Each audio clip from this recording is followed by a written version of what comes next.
3. We're back. You guys, we're doing these back to back. We're not taking a break, but this information is so important. I want to talk a little bit in this particular series or videos, not the series, but a video. Do you build a prototype for every idea do you have, or do you do a storyboard? What is the process? Because you're a professional at this. You've been licensing ideas throughout your whole career. How much effort do you put in every one of your ideas? I go through, I have, since the start, have developed prototypes.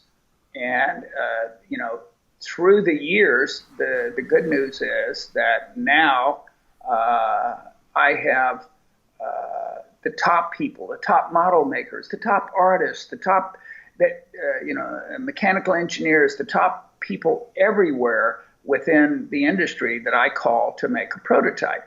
And, when I first started, I knew no one. And I made a mistake. I hired somebody to make a pattern for me. I didn't do a work for hire agreement. I didn't understand that, and that came back to cause me some problems. But we fortunately, got out of that. And from that day forward, I've learned that you have to have a work for hire agreement with anybody that does work for you to protect your idea, your ownership of the idea. And the secondary thing is, if you try to save money by hiring somebody who's less expensive, there's a reason they're less expensive. And I found that hiring the top person that may charge me $150 or $200 an hour is actually less expensive than hiring somebody that's not that good. And they take longer, and the product you get is not that good, where when you hire the top person that has a record and has been doing it for years, they get it done quicker and cheaper and better, to you in the process. I have a plush designer I work with. She's been in the industry forever, and she knows how to put the plush together in a way to make it cost effective from a manufacturing standpoint for the company versus a designer or a pattern maker that just makes a pattern to look like something. This other lady I work with knows everything about it. She can, I'm trying to think of what the term is. She can, give you the package that's the turnover package. So when they get it inside of the company, they know what to do with it. Very, very, very smart to be ready and have a spec so they can take it over to the Far East and they don't have to redesign it for production to get the cost down. Now, let's talk about intellectual property, right? Do you patent everything you do? Is that important? No, but I do seek out protection on everything that I do. The first thing I ever did with pound puppies was, and I don't know why I did it, I just thought it was the thing to do. I met with an intellectual property attorney in Cincinnati and shared with him what the idea was and told him that his puppies are going to be in a box. They're going to come from the pound. You're going to adopt them, and you're going to bring them home. And he looked across the desk at me, and he says, "You can't own an idea."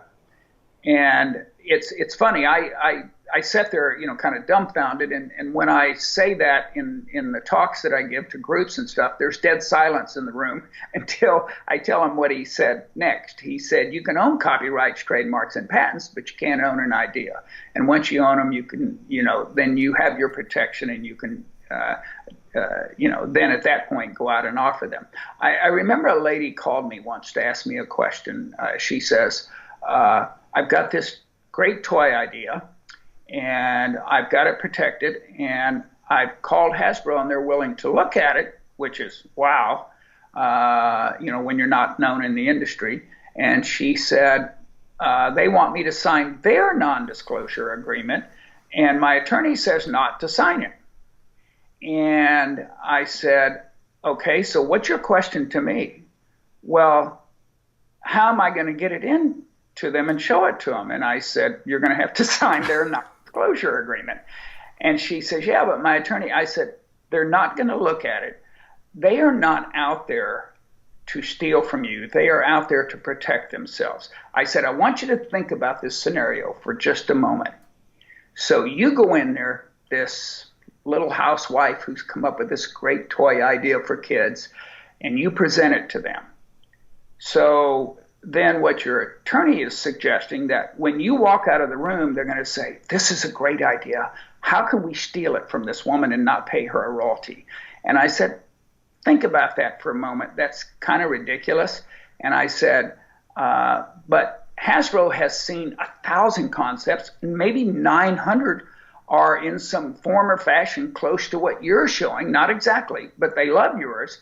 And they just want to have protection. If they see another one that comes out later on that might have one component that's similar to yours, that you don't come back and say, oh, you've stolen my idea and done this. So the protection that you have with your copyrights and trademarks are what protect your patents, that protect you with it. I know that, although I've done them, I know there are ways that they can file patents that protect you over a period of time until it is patented, and doing that. So two things I tell people: protect your concept by first meeting with an attorney. And the other thing that does for you is, I met with an attorney in January of 1984, and he created, this file. And it was on record what my idea was, all the components of it. And then later on, when I had a little bit of a problem with a copyright issue for someone that worked for me, they tried to claim that they had really come up with the name and all these other things. And because I had met with him before I listened, that argument kind of went away real quickly. Okay. So I tell everybody that's the first thing I would do with an idea. So for most ideas, sometimes you can patent those, or maybe a provisional patent application. But your value with Pound Puppies was really the name, wasn't it, Mike? Yes, it was. And back when I did it in 1984, you had to sell in interstate commerce before you could get your trademark. Now, I'm a factory worker, and I'm sitting there, and I said, what do you mean sell in interstate commerce?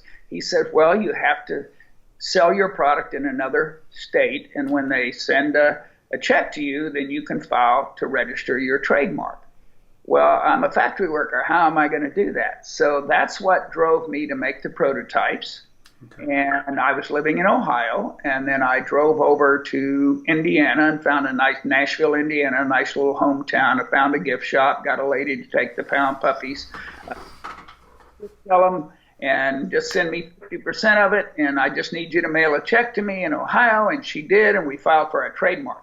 The reason I tell that story is it's so much easier nowadays because you don't have to do that. You can file what's called an intent to use, and it protects your name until you have an opportunity to see if it's even going to go somewhere or whether you're going to be able to place it.